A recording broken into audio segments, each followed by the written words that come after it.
Eitt helsta átakamálið á vorþinginu voru nýju lögin lánasjóð íslenskra námsmanna.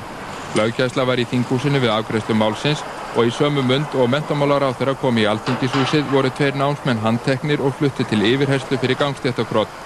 En á þingpöllum kyrjuðu nemendur kafla og ritgerð Jóns forseta skólamál á Íslandi.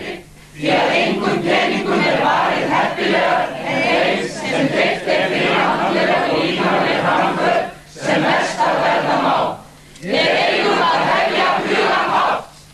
Þegar þessari sem margir vilja kalla sögulegu atkvæðagreiðslu hér á Alþingi var lokið með 30 atkvæðum stjórnarþingmanna gegn 24 atkvæðum stjórnarandstæðinga komu námsmenn saman hér fyrir utan Alþingishúsið til nokkuð óvenjulegrar athafnar.